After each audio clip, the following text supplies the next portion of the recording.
नमस्कार, बहुत स्वागत है आप सभी का हमारी खास पेशकश में। आपके साथ मैं हूं पूजा कविया गोमा।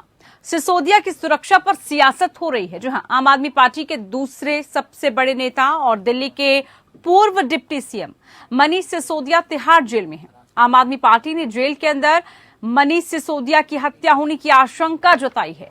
आपके प्रवक्ता सौरभ भारद्वाज ने भाजपा पर निशाना साधते हुए कहा कि सिसोदिया को जेल भेजने के पीछे बड़ा षड्यंत्र है। सौरभ ने एक प्रेस कॉन्फ्रेंस में कहा कि सिसोदिया को तिहाड़ के जेल नंबर 1 में रखा गया है। वहां पर हिंसक और खतरनाक अपराधियों को रखा जाता है। वहां के अपराधी एक इशारे पर किसी की भी हत्या कर सकते हैं। आपके इस बयान पर अब भाजपा नेता मनोज तिवारी ने भी पलटवार किया है। मनोज तिवारी ने कहा कि कहीं अरविंद केजरीवाल मनीष सिसोदिया को मारने की साजिश तो नहीं रच रहे हैं। मनोज तिवारी ने कहा, दिल्ली की जेलें दिल्ली सरकार के अधीन आती हैं, यानी दिल्ली की जेलें अरविंद केजरीवाल के अधीन हैं। मनीष सिसोदिया अरविंद केजरीवाल के कई राज जानते हैं। केजरीवाल के सहयोगी मनीष सिसोदिया को जेल में खतरा कैसे हो सकता है? क्या अरविंद केजरीवाल सिसोदिया के खिलाफ कोई साजिश रच रहे हैं? भाजपा नेता मनोज तिवारी ने कहा कि अरविंद केजरीवाल के रहस्यों का खुलासा करने से रोकने के लिए क्या केजरीवाल उन्हें मारने की साजिश रच रहे हैं? ऐसी धारणा बनाई जा रही है कि सिसोदिया को भाजपा से खतरा है। मैं जेल अधिकारियों से मनीष सिसोदिया को कड़ी सुरक्षा देने की अपील करता हूं। आम आदमी पार्टी के आरोप के बाद जेल प्रशासन से एक बयान भी आया था। जेल अधिकारियों के मुताबिक सिसोदिया की सुरक्षा को देखते हुए उन्हें एक अलग वार्ड दिया गया है। वो जिस वार्ड में है वहां के बाकी कैदी गैंगस्टर नहीं हैं। उनकी सुरक्षा के लिए जेल नियमों के मुताबिक सभी इंतजाम भी किए गए हैं।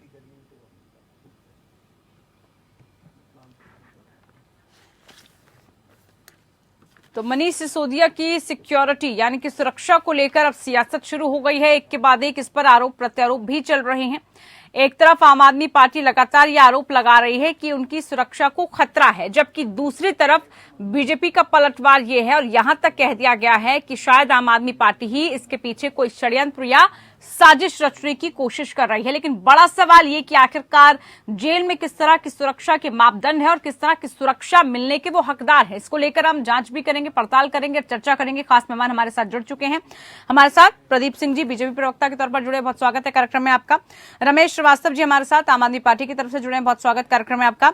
डॉक्टर प्रदीप शर्मा जी हमारे साथ वरिष्ठ अधिवक्ता सुप्रीम कोर्ट की तरफ से जुड़े, आपका भी बहुत स्वागत है। सबसे पहले रमेश श्रीवास्तव जी, कार्यक्रम की शुरुआत आप ही से, क्योंकि आम आदमी पार्टी लगातार यह आरोप लगा रही है कि मनीष सिसोदिया की सुरक्षा को खतरा है। ऐसा आपको क्यों महसूस हो रहा है? ये खतरे का आभास आपको क्यों हो रहा है? राहुल द्विवेदी कोर्ट ने अपने पिछले ऑर्डर में कहा था कि भाई जेल प्रशासन उनको अलग विपासना सेल में रखने पर विचार करे। तो ये सिर्फ एडवाइस नहीं थी, बल्कि एक तरह का अदालत ने अगर व्यू दिया तो एक तरह का आदेश भी था, लेकिन उन्हें विपासना सेल में नहीं रखा गया। जबकि योगासन करने की, विपासना करने की हमारी पार्टी के कई नेताओं को आदत है। और मनीष रमेश जी, शायद आवाज बीच में ब्रेक हो गई, मुझे लग रहा है फोन डिस्कनेक्ट हो गया। फिर से आपसे जुड़ेंगे, आवाज नहीं पहुंच रही है, जवाब जानेंगे, एक बार फिर से जुड़ते हैं आपसे। लेकिन प्रदीप सिंह जी, ये आरोप तो बीजेपी पर लग रहा है कि ये कोई साजिश रच रही है, किसी तरह की कोई सियासत हो रही है और खूंखार क्रिमिनल्स के बीच रखा गया है इसको।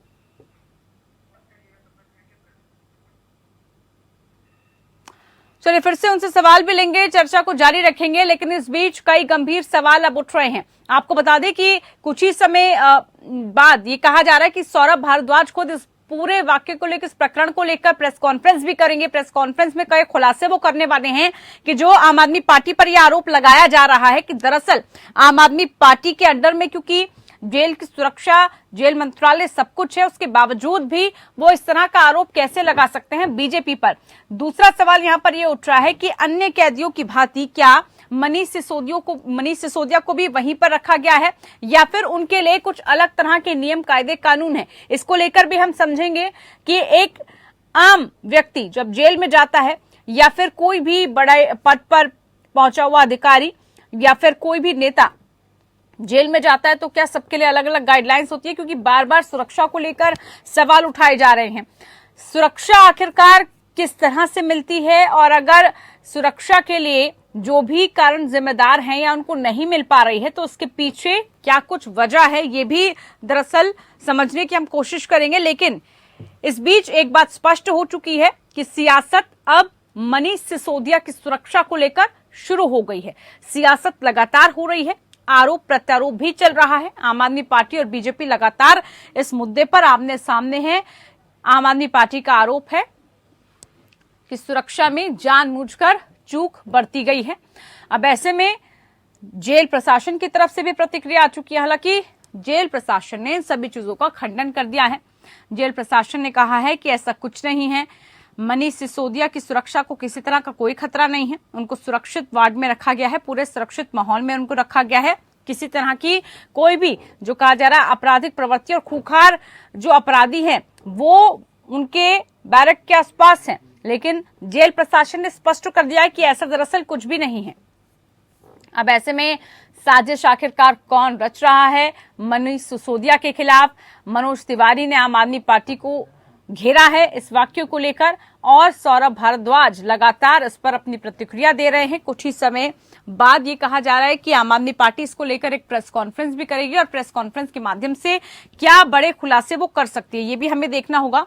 लेकिन सीधा सा सवाल यहां पर इस वक्त ये बना हुआ है कि जेल और उसके बाद जो जेल की तमाम गाइडलाइंस होती हैं, जो प्रोटोकॉल्स होते हैं, जो नॉर्म्स होते हैं, वो आखिरकार क्या होते हैं, किन नियमों का ख्याल रखना पड़ता है किसी भी कैदी को या किसी भी जिस पर भी आरोप लग रहे हैं, जिस तरह की जांच पड़ताल हो रही है उसके आधार पर कैसे ट्रीट किया जा सकता है इन सभी को।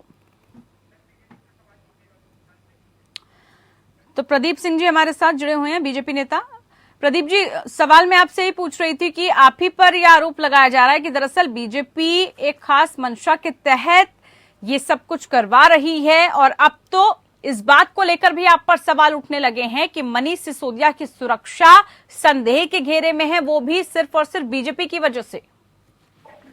जी, सबसे पहले आपको और साथी वक्ताओं को और आपके दर्शकों को और मनीष सिसोदिया जी को होली की बहुत बहुत शुभकामनाएं।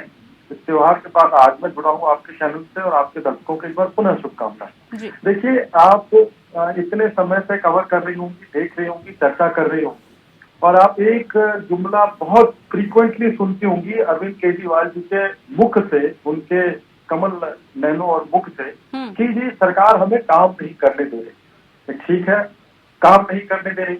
आप दिल्ली के मुख्यमंत्री हैं और दिल्ली की तिहाड़ जेल आपके अधीन आती है, उसमें केंद्र सरकार का क्या हस्तक्षेप है?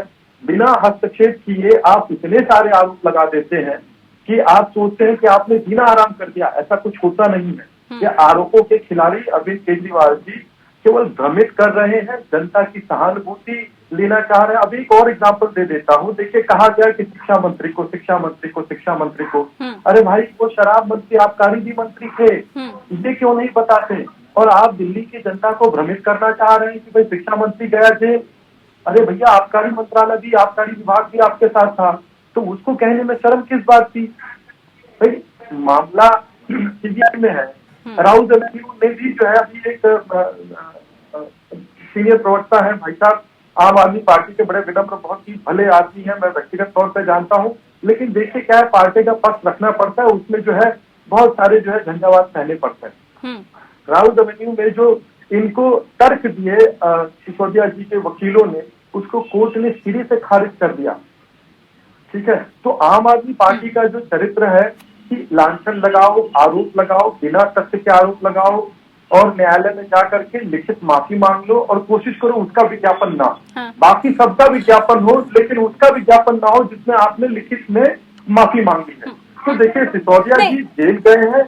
लेकिन प्रदीप जी, यहाँ पर तो सवाल अब ये भी उठ रहा है ना कि आप तो करवा ही रहे हैं ये सब कुछ, लेकिन अब आपके खुद के नेता मनोज तिवारी ये कह रहे हैं कि कहीं अरविंद केजरीवाल कोई साजिश तो नहीं रच रहे उनके खिलाफ। इस तरह का आरोप आप आम आदमी पार्टी पर लगा रहे हैं। इस संभावना से कतई इनकार नहीं किया जा सकता। किस आधार पर? संभावनाएं तो बहुत सारी होती है, तथ्य आधार क्या होता है इसके पीछे? कोई सबूत होगा आपके पास, किसी तरह की कोई आपके पास कोई वाक्य होगा, कोई ऐसी चीज होगी जिसके बलबूते पर आप इतना बड़ा एलिगेशन लगा रहे हैं?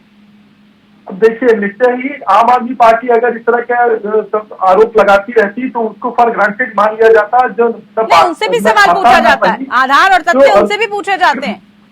जी जी, मैं बता रहा हूँ आपको, अरविंद केजरीवाल जी ने कोई मंत्रालय अपने सिर पे नहीं लिया, उनका कोई सिग्नेचर नहीं होता, यानी अगर कोई बात फंसती है तो वो कभी आ ही नहीं सकते इस घेरे में कि उनपे कोई आरोप साबित हो। तो आप देखिए, जो है कैबिनेट का जो नेता होता है वो कैबिनेट का मुखिया होता है। उत्तर दिल्ली नहीं तो किस आधार पर फिर आपके नेता ये आरोप लगाते हैं? कपिल मिश्रा तो ये कहते हुए नजर आते हैं कि अब अगला नंबर अरविंद केजरीवाल का है। कैसे वो ये बात कह देते हैं? फिर कैसे ये बात कहते हैं?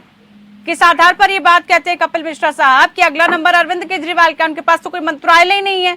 आप कह रहे हैं कि वो खुद ही आरोपों से बचना। बहुत बढ़िया सवाल, बहुत बढ़िया सवाल। उस पहले सवाल का जवाब इसमें मिलेगा। चूंकि मनीष सिसोदिया जी राजदार है अरविंद केजरीवाल जी के, अगर वो मतलब जो एजेंसी है, सरकारी एजेंसी, उनके सामने अगर उन्होंने अपना मुंह खोला तो अरविंद केजरीवाल जी भी जाएंगे, क्योंकि इस पूरे घटनाक्रम में जो सरकारी अप्रूवर, जो इनके सेक्रेटरी थे, जब से वो सरकारी अप्रूवर बने हैं, इनकी रातों की नींद जा चुकी है। राजनीति में देखिए क्या है, आरोप आप लगाते हैं तो उसका अगर तथ्य होता है तो निश्चित तौर पे विपक्षी जिसकी पर आप आरोप लगा रहे हैं उससे दिया जाता है। लेकिन चूंकि आम आदमी पार्टी का चाल और चरित्र केवल आरोप लगाने की राजनीति करके ये आए हैं, तो उसके आधार पे इनके तो कोई फूल नहीं बरसाएगा। समझ लेते हैं, जरा हम आईपीसी की धाराओं के तहत समझ लेते हैं कि जेल में जो कुछ भी नॉर्म्स होते हैं, प्रोटोकॉल्स होते हैं, वो आखिरकार होते क्या है। डॉक्टर प्रदीप शर्मा जी, आप आरोप प्रत्यारोप तो सुन रहे थे पॉलिटिकल पार्टीज की तरफ से, लेकिन जरा अब हम आपसे समझना चाहेंगे किस तरह की सिक्योरिटी का पैमाना होना चाहिए, किस तरह की सुरक्षा व्यवस्था होती है, और जो ये आरोप लगाया जा रहा है कि सुरक्षा को लेकर संदेह है, सुरक्षा में किसी तरह की चूक हो सकती है, वो किस आधार पर? क्योंकि जेल प्रशासन तो खंडन कर चुका है। जरा आप समझाइए हमें।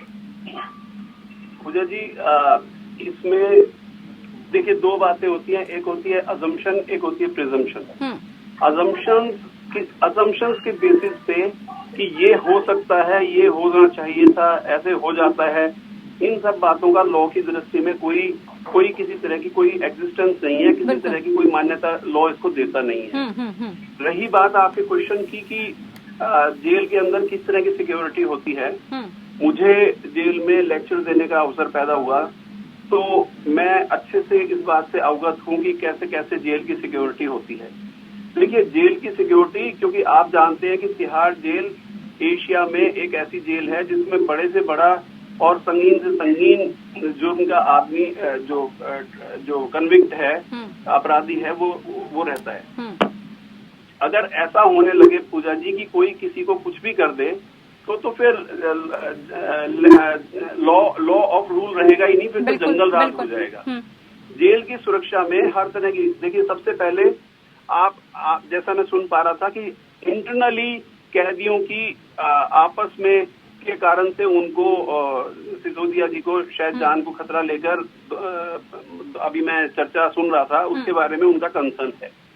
देखिए, जेल के अंदर पहली बात तो ये है कि जो सेल्स होते हैं, सेल्स अलग अलग सेल्स होते हैं, अलग अलग। ऐसा नहीं है कि जेल में एटमॉस्फेयर ऐसा नहीं है कि कोई कहीं पे भी घूमता रहे।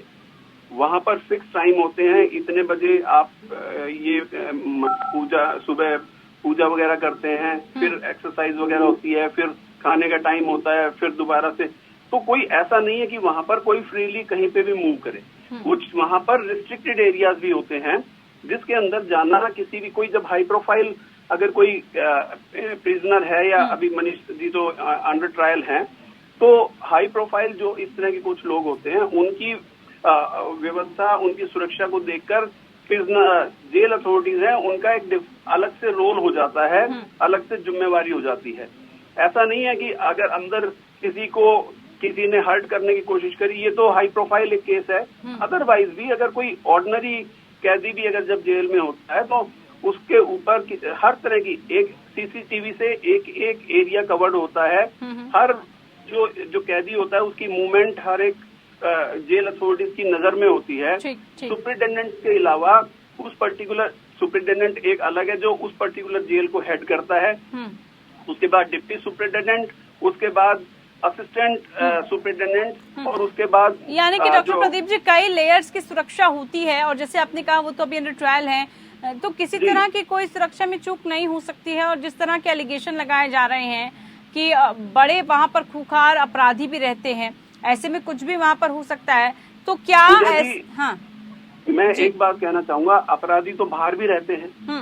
अगर बाहर ज्यादा मारना आसान है बनिस्बत के जेल के अंदर, क्योंकि जो खुखार आतंकवादी हैं उनको अलग तरीके से वहां पर इस तरह की अरेंजमेंट्स हैं कि वो टाइम के बाद और जब उनको दिखता है वो उनकी मूवमेंट भी रिस्ट्रिक्टेड होती है, उनकी एक एक मूवमेंट के ऊपर एक पल के ऊपर उनके ऊपर आई होती है अथॉरिटीज की। ऐसा नहीं, ऐसा होगा तो वो किसी को कुछ भी कर देंगे। कहना का मतलब ये है कि जेल में जैसा कि मैंने कहा कि प्रिजम्पशन और एक्चुअल चीज में लॉट ऑफ डिफरेंस होता है दोनों का। तो दोनों सिस्टम्स में इतना इजी नहीं है कि अगर वो हाई सिक्योरिटी जेल में रहते हैं, हो सकता है इसका एक अपोजिट रीजन भी हो सकता है उनको हाई सिक्योरिटी जेल में रखने का। जितनी हाई सिक्योरिटी जेल होगी उतने ही जो इंतजाम होंगे, जो वहां पर अरेंजमेंट्स होंगे वो पुख्ता होंगे। तो ये भी एक अलग बात है कि किसी आदमी को किसी तरह की कोई क्षति ना पहुंच सके, क्योंकि जो हाई सिक्योरिटी, जैसा नाम खुद ही बता रहा है, हाई सिक्योरिटी वार्ड, मतलब ऐसा वार्ड जिसमें कि बहुत ज्यादा जबरदस्त, जैसे अपन आम भाषा में कह देते हैं इसको Z+ सिक्योरिटी मिली हुई है। तो सिक्योरिटी पुलिस और Z+ में तो दिन और रात का फर्क होता है ना। तो इसी तरह जो हाई सिक्योरिटी सेल होते हैं उनके अंदर बहुत ज्यादा पुख्ता इंतजाम होते हैं, और उसमें मेरे हिसाब से, क्योंकि मैंने अंदर पर्सनली विजिट करके देखा हुआ है जेल को, कि वहां पर किसी तरह की हानि क्षति पहुंचना मेरे हिसाब से इतना इजी नहीं है। चलिए, इतना इजी नहीं है, फिर इसको लेकर सियासत क्यों हो रही है, जरा हम समझ लेते हैं। रमेश श्रीवास्तव जी, क्या वजह है, आरोप लगाया जा रहा है आम आदमी पार्टी की तरफ से, मंत्रालय भी आपके अंडर में है, बावजूद इसके आरोप की राजनीति कब तक ऐसे चलती रहेगी आपकी? ये जो बड़ा मासूम सा तर्क है ना कि मंत्रालय तो इनके अंडर में है, पहले तो इस मासूम तर्क के पीछे छिपी हुई जो शरारत है उसको समझ लीजिए। सर्विसेज LG साहब के पास है, 1 मिनट लगता है उनको अधिकारियों का स्थानांतरण यहां से वहां करने में। मेरा मूल प्रश्न यही तो था, पहले शायद आपको मेरी आवाज मिल पाई या नहीं, तब भी मेरा प्रश्न यही था कि जब माननीय अदालत ने अपने आदेश में लिखा कि विपासना सेल में रखा जाए, तो आखिर अधिकारियों को किस बात का डर है कि उन्हें विपासना सेल में नहीं रखा? एक बात। अभी जो वकील साहब कह रहे थे कि हाई सिक्योरिटी जेल है, मैं मानता हूं, लेकिन जब उन्हें ऐसी जगह 9 सेल है तिहाड़ जेल में टोटल, एक सेल वो ऐसी है जहां पे अपराधी हैं और वो खूंखार नेचर के अपराधी, हार्डकोर क्रिमिनल जिनको कहते हैं, वो हैं। ये तो प्रशासन ने भी माना है कि हाँ वो अपराधियों की वादी सेल में ही है। और मैं ये भी स्वीकार कर रहा हूं कि भाई घूमने फिरने निकलने बाहर बैठने का एक टाइम होता, लेकिन वो तो टाइम सबके लिए, उस टाइम तो सभी बाहर निकल सकते। क्या उस टाइम मनीष जी के ऊपर हमला नहीं हो सकता? हम उसी आशंका की तो बात कर रहे हैं। और फिर मैं वहीं लौट करके आऊंगा कि आखिर क्यों उन्हें विपासना सेल नहीं दे दिया जाता? अधिकारी को किस बात का डर है? ट्रांसफर होने का, सस्पेंड होने का, किस बात का डर है? क्या आम आदमी पार्टी ने इसके लिए अलग से मांग की है? क्या आपकी मांग को खारिज किया गया है? जी मैडम, नहीं देखिए, हमने अदालत में ये माना, अदालत ने अपने आदेश में, आप चाहें तो मैं अपना वो अदालत का आदेश आपको दिखा सकता हूँ, उसमें साफ लिखा हुआ है Tihar jail administration should consider this request आप प्रोवाइडिंग है तो सेपरेट विपासना सेल, ये लिखा हुआ है। तो अदालत का इतना कहना एक प्रकार का आदेश ही तो है, उन्होंने उसी आदेश में लिखा है। तो आखिर किस बात का डर है तिहाड़ जेल प्रशासन को? ट्रांसफर होने का, सस्पेंड होने का, जो कि माननीय LG साहब के हाथ में है। और सबसे बड़ी बात कि जो आरोप लगे थे उनमें कोई सच्चाई है नहीं। खैर उसका तो अदालत में जबरदस्ती ये लोग मुकदमा चलवा रहे हैं। वो तो देखिए, हमारी ये सब तो कानून के दायरे में है, ये सब लॉ है हमारे पास, अगर कुछ नहीं है जांच पड़ताल के बाद सब कुछ स्पष्ट हो जाएगा। लेकिन बीजेपी पर ये सवाल कि उसी के ही वजह से ये सब कुछ हो रहा है, प्रदीप सिंह जी, और उसके बाद आपका ये आरोप कि भाई आम आदमी पार्टी के नेता या फिर खुद मुख्यमंत्री अरविंद केजरीवाल ये सब करवाना चाह रहे हैं। ये किस तरह की सियासत है, ये किस तरह की राजनीति है? भाई जेल में अभी हमने बात की प्रदीप जी से, तो उन्होंने स्पष्ट कर दिया प्रदीप शर्मा जी ने कि जेल में कुछ नॉर्म्स होते हैं, नियम होते हैं, उसी के आधार पर पूरे सुरक्षा के प्रोटोकॉल्स हैं, ऐसा नहीं है कि वहां पर कुछ भी हो सकता है। जी सच मैं बताता हूँ उससे। देखिए, जब से आम आदमी पार्टी बनी है और अरविंद केजरीवाल जी के नेतृत्व में चल रही है, आप 2012 से देखिए कितने बड़े दिग्गज नेता थे और उनका अब क्या हश्र हुआ। तो अरविंद केजरीवाल जी एक बहुत ही सधे हुए नेता है और वो बहुत ही श्रूड नेता है। तो उनको पता है किसको साफ रखना है, किसको रास्ते से हटाना है। उन्हीं आधारों पर। नहीं तो मनीष सिसोदिया से क्या दिक्कत हो रही थी उन्हें? राजदार जो है, राजदार अगर वो है तो राजदार अगर राज खोल दे तो पूरी छवि धूमिल हो जाएगी, सारे सपने टूट जाएंगे। ये तो खुली किताब है। दिल्ली का बच्चा दिल्ली का हर मतदाता इस बात को जानता है। तो ये इनका विफरना, ये इनका प्रलाप करना कोई बिना तर्क बिना आधार के नहीं है। आम आदमी पार्टी 2012 से लेकर 2023 तक चल रहा है और आप देखेंगे कि इन्होंने जो कहा उसका उल्टा किया है। यू टर्न एक्सपर्ट रहे ऐसे नहीं कहा जाता, कारण रहे उसके पीछे। तो इनका अब चूंकि कोई बस चल नहीं रहा न्यायालय के सामने, न्यायालय अपना तो काम कर रही है। बिल्कुल, वो सब न्यायालय काम कर रही है, उसके लिए कानून संविधान है हमारे पास। और किसने वहां पर जो है अनियमितता बरती है, किसने वहां पर गलत काम किए, वो सब कुछ स्पष्ट हो जाएगा। लेकिन डॉक्टर प्रदीप शर्मा जी, जिस तरह के एलिगेशन लगे और अभी सब कुछ अंडर ट्रायल है, क्या आने वाले वक्त में इस तरह के केसेस में होता है? आगे अगर हम बात करें आईपीसी की धाराओं के तहत या कानूनी नियमों की अगर हम बात करें, तो आने वाले समय में क्या कुछ अभी और होना देखने को मिल सकता है इसमें? एक बात तो मैं ये स्पष्ट करना चाहूंगा सबसे पहले कि हाई सिक्योरिटी और नॉर्मल जेल की बात अभी इतनी बार रिपीट हो चुकी है, मेरे को लगता है कि मुझे वो क्लैरिफाई कर देना चाहिए। जी। देखिए, जेल तो जेल है। वो आप एक मिनट के लिए अज्यूम कर लीजिए कि उन्हें हाई सिक्योरिटी जेल में ना डाल के और किसी दूसरी अंडर ट्रायल की जेल में, दूसरे जैसे 7 या 8 जेल है तिहाड़ जेल के अंदर, उनमें से किसी एक जेल में उनको डाल दिया गया होता। आप मुझे पूजा एक बात बता दीजिए कि अगर किसी को मरवाना ही है, दूसरी जेल में भी ये कैदी तो है ही ना। तो अगर किसी को मरवाना है तो वो दूसरी जो हाई सिक्योरिटी ना होगी, ऑर्डिनरी जेल भी होगी। ऑर्डिनरी तो खैर क्या, जेल तो जेल ही है, तो वहां पर भी मरवा सकते हैं। बल्कि वहां पर मरवाना, क्योंकि हाई सिक्योरिटी जेल के अंदर जो प्रबंध होते हैं वो दूसरी जेल के कंपैरिजन में ज्यादा सख्त होते हैं। तो मेरा अपना मानना ये है। एक सवाल मैं जरूर जोड़ना चाहूंगी डॉक्टर प्रदीप। जैसे ही कहा गया है कि भाई कोर्ट की तरफ से भी कहा गया कि विपासना वाला आप उनको दे दीजिए, फिर क्यों नहीं इस मांग को सुना जा रहा है अगर ऐसा है? पूजा जी कोर्ट ने ये नहीं कहा दे दीजिए। कोर्ट ने कहा कि कंसीडर कर लें। कंसीडरेशन में और एक ये कि देखिए, एक होता है ऑर्डर और एक होता है रिक्वेस्ट। तो ये कोर्ट ने कहा है अथॉरिटीज को कि आप कंसीडर कर लीजिए इस बात की कि उनको ये जो भी सेल नहीं, तो अथॉरिटीज को जरूरत नहीं लग रही है क्या इस पे कंसीडर करने की? क्या उनको लग रहा है कि अनावश्यक है ये? कंसीडर हो सकता है। वो देखिए, ऐसा तो नहीं है ना कि एकदम से कोई जाए और उसके लिए जेल अथॉरिटीज के पास डिफरेंट कोर्ट की जो कंट्री के डिफरेंट कोर्ट से डिफरेंट ऑर्डर्स होते हैं। हो सकता है कोई दूसरा ऑर्डर हो ऐसा जिसमें कि ये कहा गया हो कि भाई इसको भी, इस पर्टिकुलर कैदी को भी आप कंफाइनमेंट में रखें। हो सकता है आपके पास अवेलेबिलिटी ना हो सकता है वो अरेंजमेंट में लगे हों कि भाई ये इस तरह का। कोर्ट के ऑर्डर को कोई अनदेखा नहीं कर सकता, क्योंकि और खास तौर पे गवर्नमेंट ऑफिशियल, मैं पर्सनली सिस्टम से अवेयर हूँ, क्योंकि डेरिलिक्शन ऑफ ड्यूटी का भी वो आ जाता है, आपके ऊपर कंटेम्प्ट हो जाएगा डायरेक्टली अगर आप कोर्ट के ऑर्डर्स को मानेंगे नहीं। तो मुझे नहीं लगता कि कोई भी सीनियर ऑफिसर कोर्ट की डायरेक्शंस होने के बावजूद अपनी जान के ऊपर कोई बात लेकर और डेरिलिक्शन ऑफ ड्यूटी करेगा, अपने कर्तव्य से हटेगा। बिल्कुल, सबको देखिए कानून के दायरे में रहते हुए सब प्रक्रियाएं हो रही हैं और इसी तरह से पूरी प्रोसेसिंग होगी। मुझे लगता है इस तरह के मुद्दों को लेकर राजनीति करना अनार्गल है, अनावश्यक है। क्योंकि अगर कोर्ट की तरफ से कुछ भी कंसिडरेशन में आ रहा है, अगर कोर्ट की तरफ से कुछ भी कहा जा रहा है, तो उसको नियम के तहत ही पालन करना होगा। एकाएक जो है स्थितियां नहीं बदल पाएंगी। बहुत शुक्रिया आप सभी खास मेहमानों का, आप हमारे साथ जुड़े। तो मनीष सिसोदिया की सुरक्षा को लेकर लगातार सियासत चल रही है। आगे आने वाले दिनों में क्या इस पर नया राजनीतिक रंग और रूप चढ़ेगा, वो देखना होगा। फिलहाल के लिए खास पेशकश में इतना ही। नमस्कार।